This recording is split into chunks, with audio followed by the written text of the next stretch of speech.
الطين والماء وعلى عباده الذين اصطفى أما بعد فأعوذ بالله من الشيطان الرجيم بسم الله الرحمن الرحيم قل لا أسألكم عليه أجرا إلا المودة في القربى صدق الله العظيم إن الله وملائكته يصلون على النبي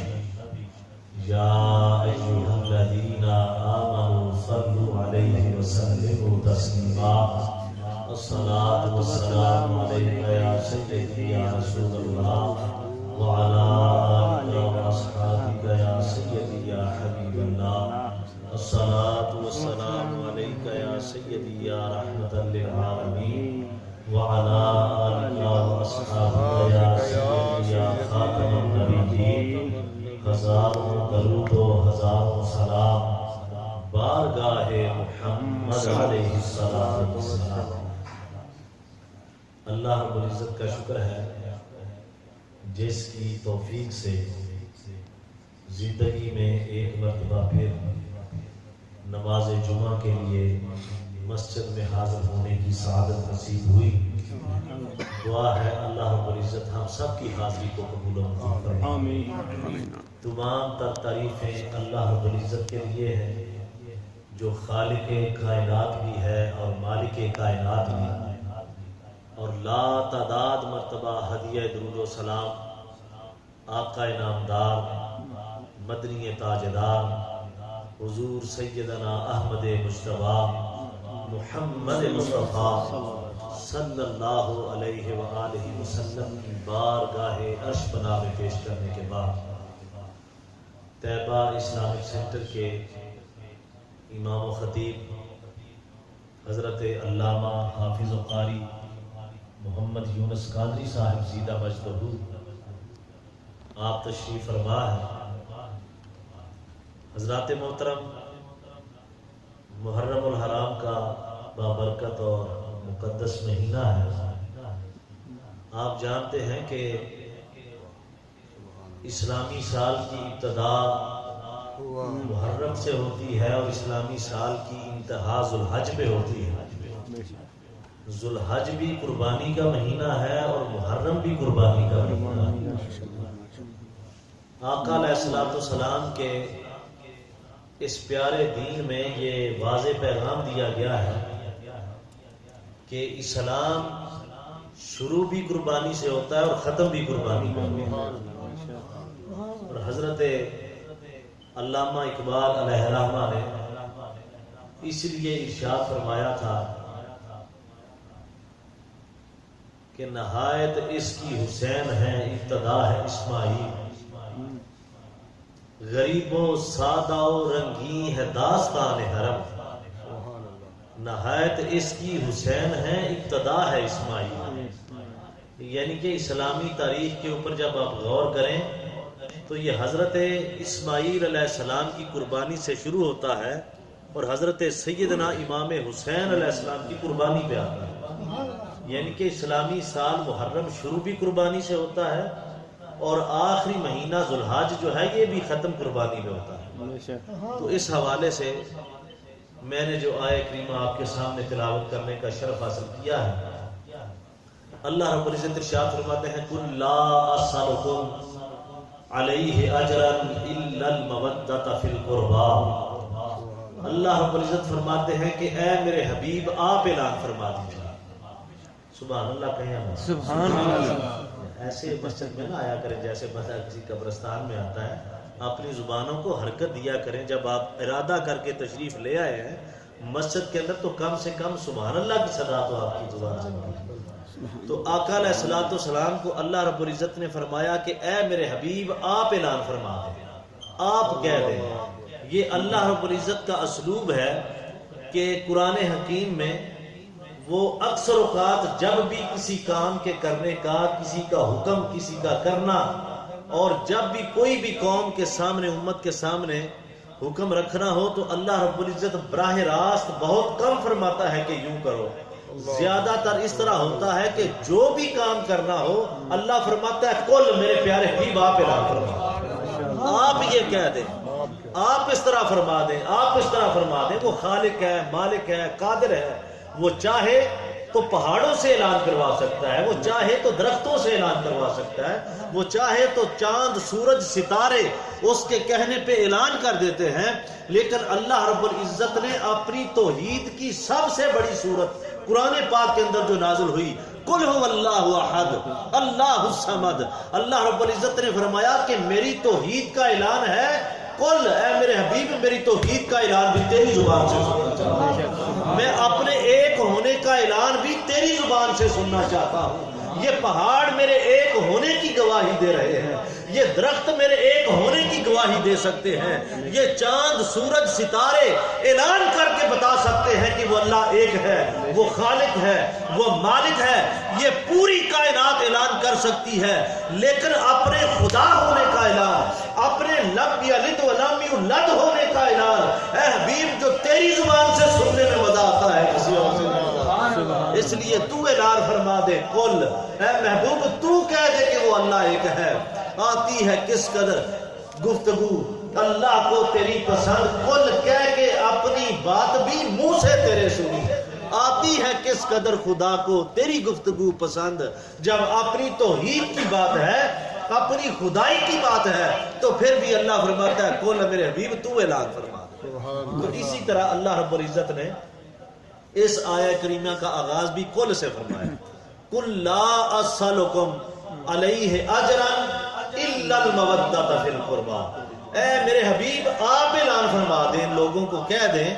کہ یہ جو میں نے تمہارے خدمت دین کی ہے،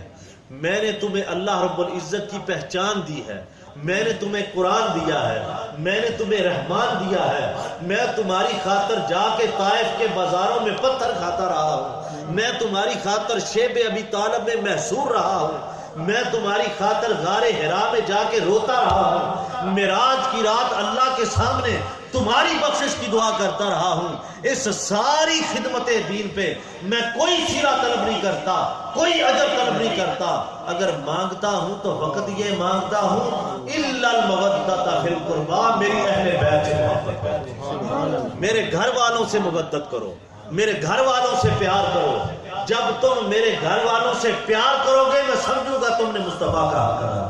کیا۔ یہ ویسے بھی فطری عمل ہے۔ جناب حضرت علامہ الحافظ و قاری محمد یونس قادری صاحب یہاں پہ تشریف فرما ہو، یہ ایک فطری عمل ہے، انسان کی نیچر ہے۔ آپ ان سے محبت کریں، پیار کریں، ان سے بیٹھ کے ان سے گفتگو کر کے محبت کریں، دست بوسی کریں، اور ان کا کوئی بیٹا کوئی بیٹی چھوٹی عمر کا پاس موجود ہو اور اس کی طرف آپ دیکھیں بھی نہ، اس کا حال احوال نہ پوچھیں، اس سے پیار نہ کریں،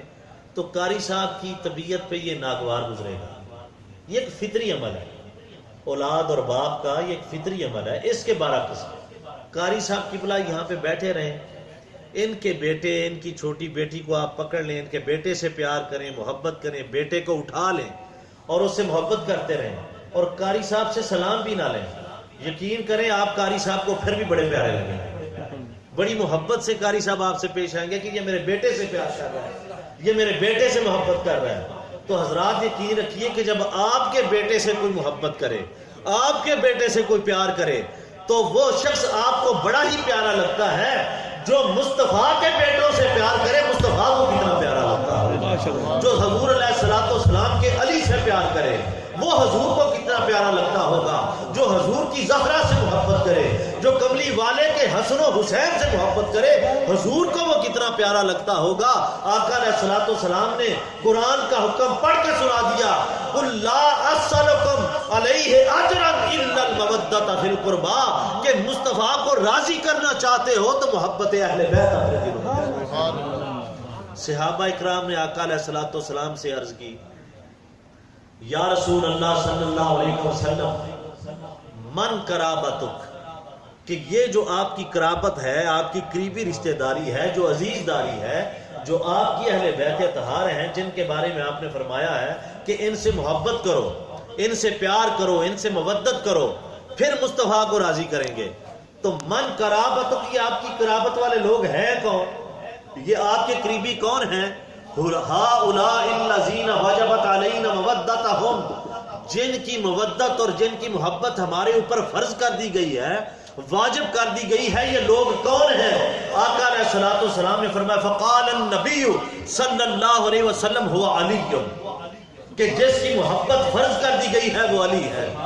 والفاطمہ، وہ فاطمہ ہے، وولدہما، اور ان دونوں کے جو بیٹے ہیں حسن و حسین وہ اس کے اندر ہیں۔ یہ آقا علیہ الصلوۃ والسلام سے جب پوچھا گیا تو آپ فرماتے ہیں کہ جن کی قرابت تمہارے اوپر فرض کر گئی ہے وہ علی ہے، وہ فاطمہ ہے، وہ حسن ہے، وہ حسین ہے، جن کی قرابت اللہ نے قرآن کے اندر تمہارے اوپر فرض کر دی۔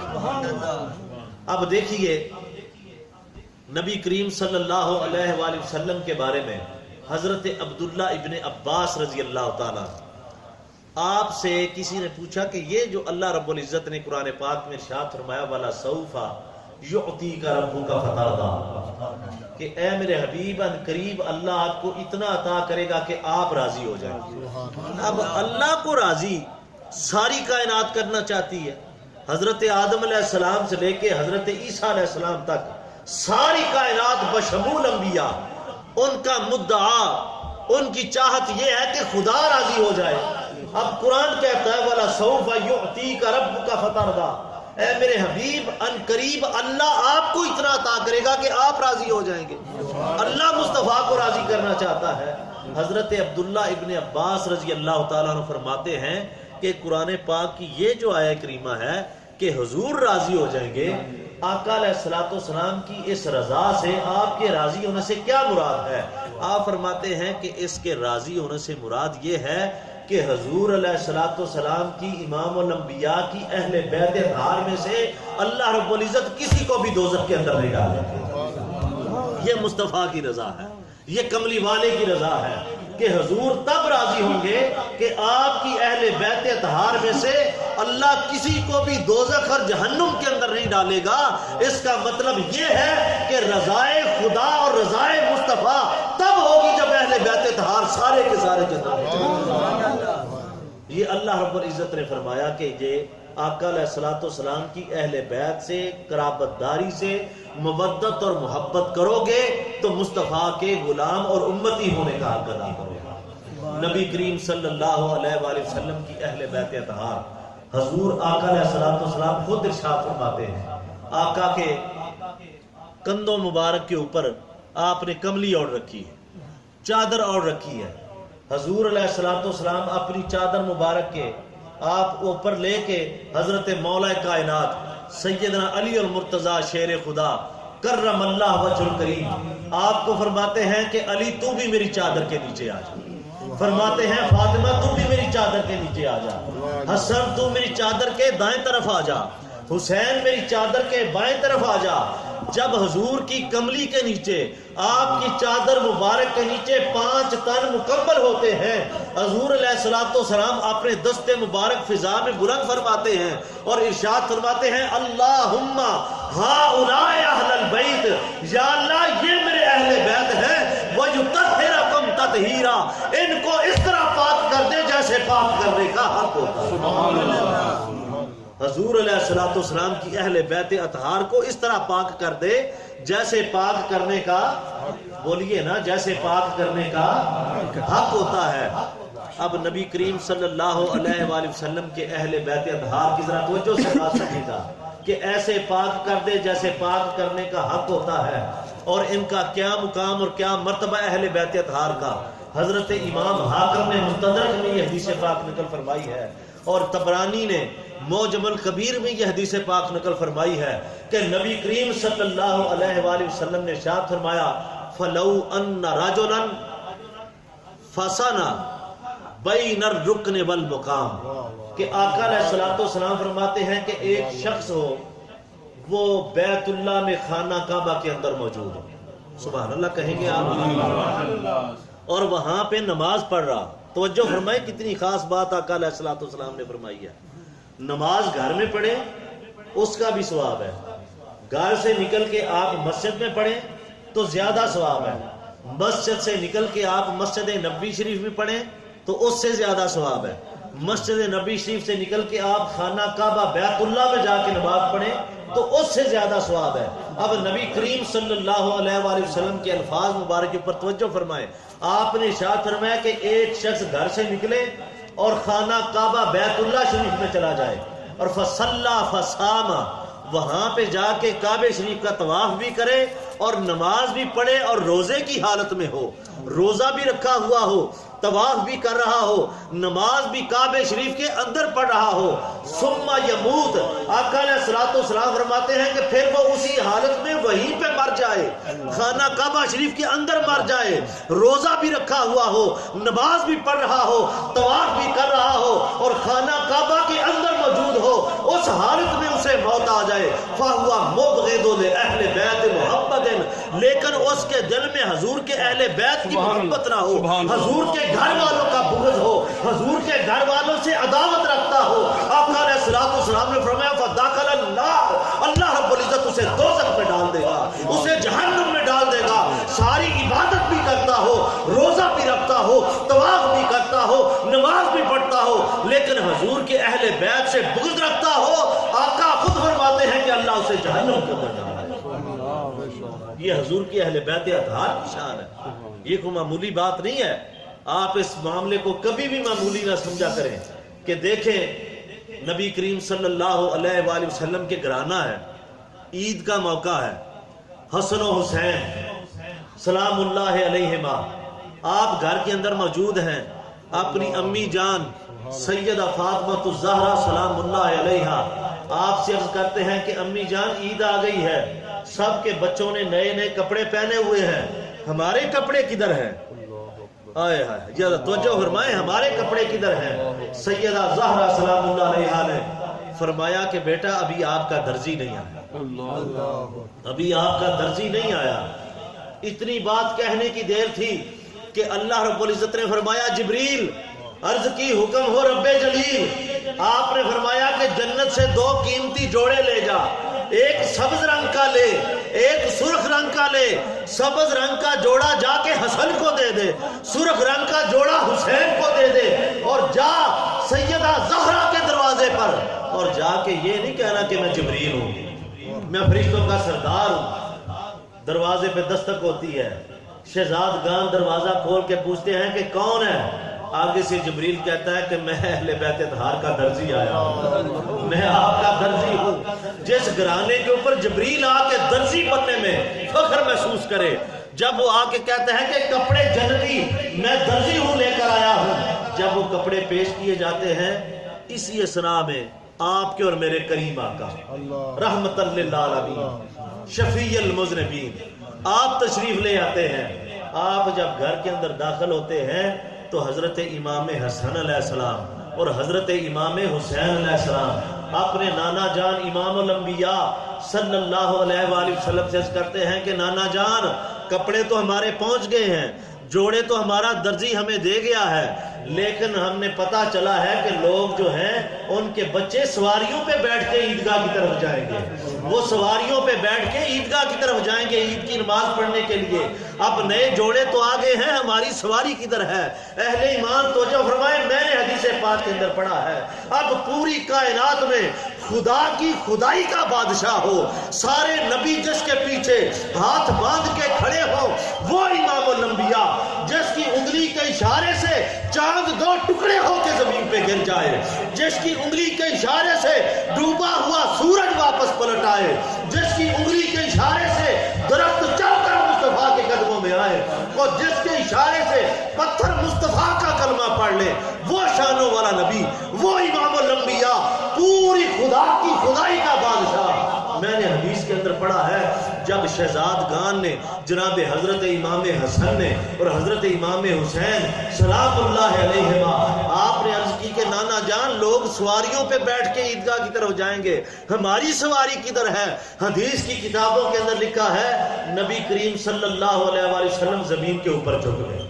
سبحان اللہ کہہ دو، زمین نعرہ رسالت یا رسول اللہ، نعرہ حیدری یا حیدری. آقا علیہ السلام زمین کے اوپر جھکتے ہیں. توجہ فرمائیں میری طرف، یہ جو اپنی ہتھیلیاں ہیں آقا علیہ الصلوۃ والسلام زمین کے اوپر لگا دیتے ہیں، اپنے گھٹنے زمین کے اوپر لگا دیتے ہیں، اپنی ہتھیلیاں زمین کے اوپر رکھ کر نیچے بیٹھ کے آقا فرماتے ہیں کہ آپ کی سواری مصطفیٰ حاضر ہے۔ دائیں طرف حسن کو بٹھایا، بائیں طرف حسین کو بٹھایا، فرمایا کہ تمہارے لیے مصطفیٰ سواری بن کے آ گیا ہے، تم مصطفیٰ کے کندھوں پہ بیٹھ کے عید کی نماز پڑھنے کے لیے جاؤ گے۔ اور یہ گھر کے اندر کا صرف واقعہ نہیں، آقا علیہ الصلوۃ والسلام نے ایک شہزادے کو دائیں طرف بٹھایا، دوسرے شہزادے کو بائیں طرف بٹھایا، اور آقا مدینے کی گلیوں میں گھوم رہے ہیں شہزادگان کی سواری بن کے۔ مدینے کی گلیوں میں جب گھومتے ہیں، آگے سے حضرت سیدنا عمر فاروق رضی اللہ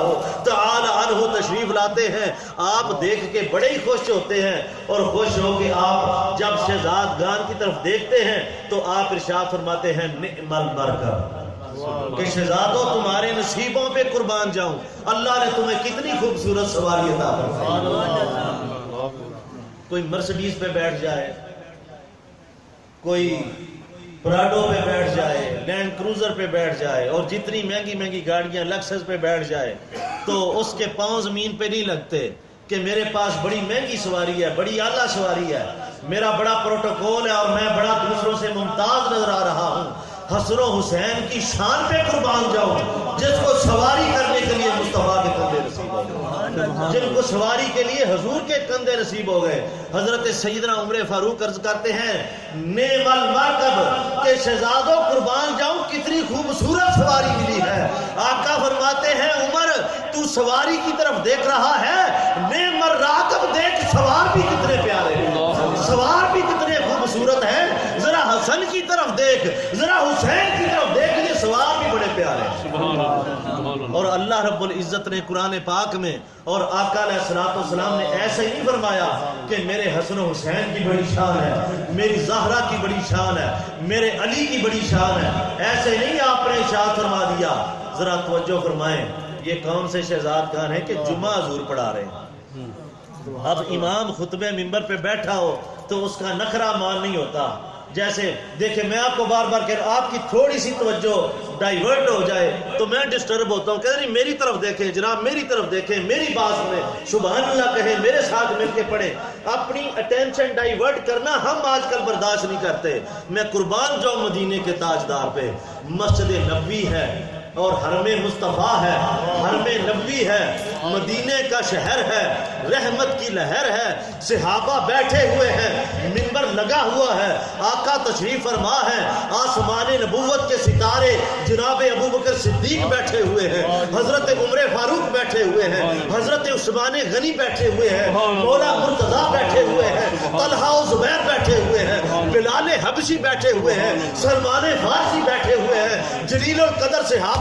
جمعہ کا اجتماع ہے، منبر پہ مصطفیٰ ہے، سامنے نبی کے صحابی ہیں، سامنے تشریف فرما ہے، خطبہ پورے عروج پر ہے، اور دیکھتے ہیں کہ مسجد میں حسن و حسین تشریف لا رہے ہیں۔ آپ کے جبہ مبارک تھوڑا سا لمبا ہے، اس کی جو لمبائی ہے وہ تھوڑی ضرورت سے زیادہ ہے، اور وہ چلتے چلتے جبہ مبارک حضرت امام حسین علیہ السلام کے پاؤں کے نیچے آتا ہے۔ آپ تھوڑا سا لڑکھڑاتے ہیں، آقا منبر سے اٹھ کر خطبہ چھوڑ کر جا کے امام حسن کو پکڑ لیتے ہیں، حضرت امام حسین کا پکڑ لیتے ہیں، ایک شہزادے کو منبر کی دائیں طرف بٹھاتے ہیں، دوسرے شہزادے کو منبر کی بائیں طرف بٹھاتے ہیں، اور بائیں طرف بٹھا کے آقا علیہ الصلوۃ والسلام نے صحابہ سے فرمایا اذکرکم اللہ فی اہل بیتی، اذکرکم اللہ فی اہل بیتی، اذکرکم اللہ فی اہل بیتی۔ 3 دفعہ آقا نے ارشاد فرمایا کہ لوگوں میں اپنی اہل بیت کے بارے میں تمہیں اللہ کی یاد دلاتا ہوں،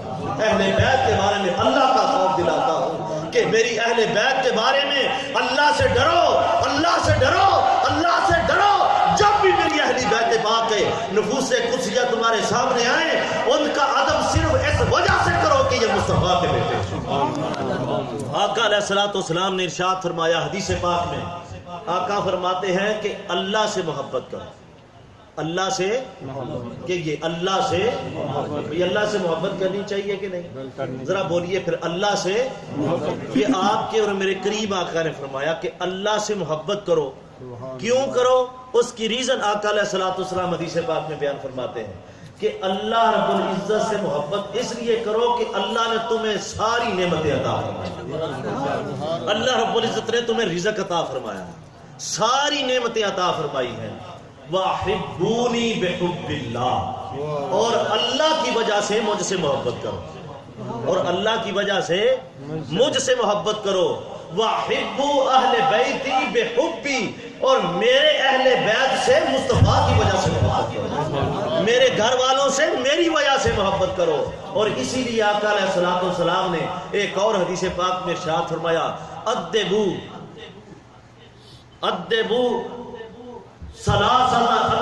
خصال علی ثلاثۃ خصال, ادبو اولادکم علی ثلاثۃ خصال. آقا علیہ الصلوۃ والسلام حکم فرماتے ہیں کہ اپنی اولاد کو 3 چیزیں سکھاؤ. اپنی اولاد کو, بولیے نا یار, اپنی اولاد کو 3 چیزیں سکھاؤ. آقا علیہ الصلوۃ والسلام فرماتے ہیں, صحابہ عرض کی یا رسول اللہ کون کون سی 3 چیزیں؟ آپ نے ارشاد فرمایا, حب نبیکم, اپنے نبی کی محبت اپنی اولاد کو سکھاؤ. آج کل یہ کہنا بھی چھڈو نماز روزہ ہی پڑھنا ہے نا, ویکھو نماز ہی پڑھنی ہوندی ہے نا, تاکہ یہ جا کے جتھے کوئی لگا رہے. یہ بڑا سادہ سا کنسپٹ ہمارے ذہنوں میں آتا ہے, لیکن آقا نے فرمایا کہ حب نبیکم, تمہارے اوپر واجب اور فرض ہے کہ اپنی اولاد کو اپنے نبی کی محبت سکھاؤ. حب اہل بیت ہی, اپنی اولاد کو اپنے نبی کی اہل بیت کی محبت سکھاؤ. وقراءۃ القرآن, اور قرآن کی تلاوت اپنی اولاد کو سکھاؤ. یعنی کہ آقا نے حکم فرمایا ہے کہ یہ ساری چیزیں اپنی آنے والی جنریشن میں ڈائیورٹ کرو, ان میں منتقل کرو. اپنے نبی کی محبت انہیں سکھاؤ, اپنے نبی کی محبت اور اپنے نبی کی اہل بیت کی محبت انہیں سکھاؤ. یہ آقا علیہ الصلوۃ والسلام نے فرمایا, اور اس محبت کا صلہ, اس محبت کا مرتبہ, اس محبت کے ریوارڈ کے بدلے میں نبی کریم صلی اللہ علیہ وآلہ وسلم ارشاد فرماتے ہیں, تم میری وجہ سے میری اہل بیت سے محبت کرو, پھر اللہ رب العزت تمہیں مرتبہ یہ دے گا, تم جب میری وجہ سے میری اہل بیت سے محبت کرو گے تو پھر مصطفیٰ بھی تمہارے اوپر راضی ہو جائے گا, مصطفیٰ کا خدا بھی تمہارے اوپر. اعلیٰ حضرت کی بارگاہ میں چلیں. اعلیٰ حضرت مجدد دین و ملت امام الشاہ احمد رضا خان بریلوی دعوت برکاتہ رحمت اللہ تعالی علیہ, آپ ارشاد فرماتے ہیں اگر نبی کے گھر والوں کی بات پوچھنی ہے تو آؤ احمد رضا سے. مجدد دین و ملت امام الشاہ احمد رضا خان بریلوی رحمت اللہ تعالی علیہ, آپ ارشاد فرماتے ہیں کہ نبی کے گھر والوں کی کیا بات کروں, میں نبی کے گھر والوں کا آپ کو کیا مقام بیان کروں. اہل ایمان توجہ فرماؤ, اعلیٰ حضرت نے تو یہی اعلان فرما دیا, تیری نسل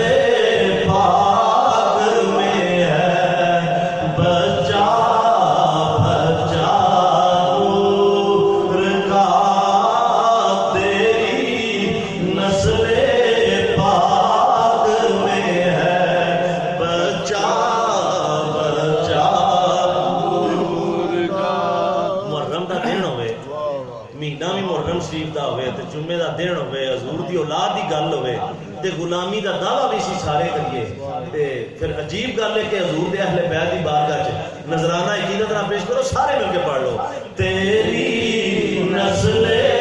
پاک میں ہے بچا نور کا, تیری نسل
سید زادوں سے کہہ دیا کہ وہ سامنے ایک مسلمان بڑا امیر ہے، اس کے گھر میں جا کے کہہ دو کہ ہم سید زادے ہیں، ہم حضور کی اہل بیت اطہار میں سے ہیں، ہم اس نبی کی اولاد میں سے ہیں جس کا تم نے کلمہ پڑھا ہے، صدقہ ہم نہیں کھا سکتے، خیرات ہم نہیں کھا سکتے، کوئی یہ خیرات صدقہ زکات ہمیں نہیں لگتا، اپنے دیے ہوئے مال جو اللہ نے تجھے دیا ہے اس میں سے ہمارے لیے ہدیہ ہمیں دیا جائے۔ جب اعلیٰ حضرت فرماتے ہیں کہ وہ سید زادے جب اس امیر آدمی کے گھر کی طرف جاتے ہیں، فتاوی رضویہ کے اندر اعلیٰ حضرت نے یہ واقعہ نقل فرمایا، جب اس کے دروازے پہ گئے، دروازہ کھٹکھٹایا، وہ باہر نکلتا ہے، وہ کہتے ہیں کہ ہم سید ہیں، اسی محلے کے رہنے والے ہیں، فلاں ہمارا باپ تھا وہ دنیا سے رخصت ہو گیا، ہم یتیم ہو گئے ہیں، ہمارے نانے کا کلمہ پڑھنے والے، ہمیں کو ہدیہ کے طور پہ کچھ عطا کر۔ وہ دروازے پہ آ کے کہتا ہے کہ تمہارے پاس کیا دلیل ہے کہ تم سید ہو؟ اتنی بات کہہ کے غصے کے ساتھ دروازہ بند کر کے اندر جا کے لیٹتا ہے، اور جب سوتا ہے تو کیا دیکھتا ہے کہ جنت کا ماحول ہے، سوتا ہے اور سو کے نیند میں دیکھتا ہے کہ جنت کا ماحول ہے، جنت کے اندر نبی کریم صلی اللہ علیہ وآلہ وسلم دروازے پہ کھڑے، اور جب وہ سید زادوں کو دھتکارا، وہ باہر نکلے، سامنے ایک گھر یہودی کا تھا، مجوسی تھا، اس نے کہا، دیکھ رہا تھا کہ یہ کہہ رہے ہیں کہ ہم آپ کے نبی کی اولاد میں سے، اس نے قدر نہیں کی، وہ کہتا ہے کوئی بات نہیں، میرے گھر کے اندر آؤ۔ اپنے گھر کے اندر سید زادوں کو بٹھایا اور بٹھا کے جناب ان کی خدمت کی، وہ خدمت میں لگ گیا اور وہ سو گیا جو مسلمان تھا۔ جب سویا تو دیکھتا ہے کہ خواب کے اندر اسے یہ منظر دیکھنے ملا کہ جنت کے دروازے کے اندر آقا علیہ الصلوۃ والسلام جو ہے وہ تشریف فرما ہے، جنت کے دروازے پہ آپ کھڑے ہیں، ایک شخص آ کے کہتا ہے یا رسول اللہ میں آپ کا غلام ہوں،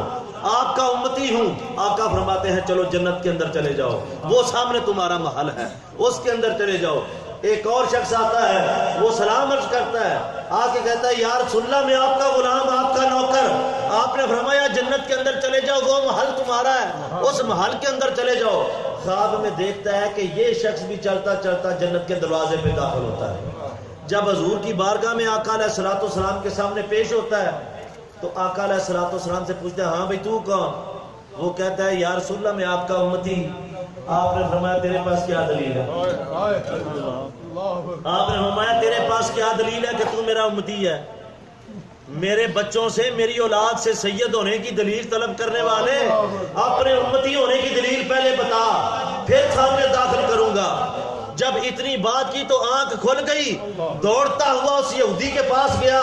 جا کے کہتا ہے یہ ہمارے نبی کی اولاد ہے، یہ سید زادے ہیں، ان کو ہمارے حوالے کر، یہ میرے گھر میں تو اجڑا ہوا موسم ہے، تیرے گھر میں بہار لگی ہوئی ہے، لوگ آ رہے ہیں جا رہے ہیں اور آپ کے سامنے یہ پڑے ہوئے ہیں۔ وہ کہتا ہے ان کو واپس کر۔ وہ یہودی کہتا ہے رات خواب میں جب حضور علیہ السلام تجھے روک رہے تھے اسی لمحہ میں نے بھی حضور کی بارگاہ میں کلمہ پڑھا تھا،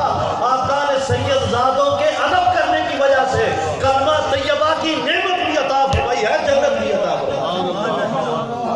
قُلْ لَا أَسْأَلُكُمْ عَلَيْهِ أَجْرًا إِلَّا الْمَوَدَّةَ فِي الْقُرْبَى۔ آقا فرماتے ہیں کہ اللہ کا حکم ہے کہ مصطفیٰ خدمت دین پہ کوئی اجر طلب نہیں کرتے، اگر مانگتے ہیں تو فقط یہ مانگتے ہیں کہ مصطفیٰ کی اولاد سے محبت کرو، حضور کی اہل بیت اطہار سے محبت کرو۔ آخری حدیث پاک کے سلسلہ میں عرض کر کے گفتگو کو ختم کرتے ہیں اور بڑھ چڑھ کے مسجد کی خدمت کریں۔ اللہ رب العزت آپ کو جزائے خیر عطا فرمائے۔ حضور علیہ الصلوۃ والسلام کی اہل بیت اطہار سے محبت، آقا فرماتے ہیں کہ میری اہل بیت کی مثال کشتی نوح کی طرح۔ آپ فرماتے ہیں کہ جو محبت کرے گا میری اہل بیت سے، جو مودت کرے گا میری اولاد سے، اس محبت کی مثال کشتی نوح کی طرح ہے۔ نوح علیہ السلام کی کشتی میں اگر بیٹا بھی نافرمان ہو، وہ اگر اس پہ سوار نہ ہو تو وہ پار نہیں جا سکتا، لیکن اگر سوار ہو جائے تو بے شک کتا ہو وہ بھی پار لگ جاتا ہے۔ آپ نے فرمایا کہ میری اہل بیت اطہار سے محبت کرنے والوں، ان کی مثال کشتی نوح کی طرح ہے۔ جو اہل بیت سے محبت کرے گا اس کا بیڑا پار ہو جائے گا، جو اہل بیت سے محبت نہیں کرے گا اس کا بیڑا غرق ہو جائے گا۔ حضور علیہ السلام فرماتے ہیں کہ میری اہل بیت سے اس طرح محبت کیا تھا۔ اسی لیے ہم پیغام یہ دیتے ہیں نا، عظمت آل نبی بھول نہ جانا لوگو، عظمت آل نبی بھول نہ جانا لوگو، عظمت آل نبی بھول نہ جانا لوگو، دیکھنا غیر کی باتوں میں نہ آنا لوگو، دیکھنا غیر کی باتوں میں نہ آنا لوگو، عظمت آل نبی، عظمت آل نبی بھول نہ جانا لوگو، دیکھنا غیر کی باتوں میں نہ آنا لوگو، دیکھنا غیر کی باتوں میں نہ آنا لوگو۔ اللہ رب العزت نے فرمایا قُلْ لَا أَسْأَلُكُمْ عَلَيْهِ أَجْرًا إِلَّا الْمَوَدَّةَ فِي الْقُرْبَى، اے میرے نبی کی امت، اے میرے مصطفیٰ کے غلاموں، اے مصطفیٰ کی پیشانی پہ قربان ہونے والوں، حضور کی زلفوں پہ قربان ہونے والوں، والضحیٰ کے مکھڑے پہ قربان ہونے والوں، اعلان یہ ہے اگر مصطفیٰ کو راضی کرنا چاہتے ہو، اگر خدا کو راضی کرنا چاہتے ہو تو میرے نبی کی اہل بیت سے محبت کرو، میرے نبی کی اہل بیت سے پیار کرو۔ جب حضور کی اہل بیت سے پیار کرو گے مصطفیٰ بھی راضی ہو جائیں گے اور خدا بھی راضی ہو جائیں گے۔ اللہ رب العزت عمل کی توفیق عطا فرمائے۔ وما علینا الا البلاغ المبین، سنتیں ادا فرمائے۔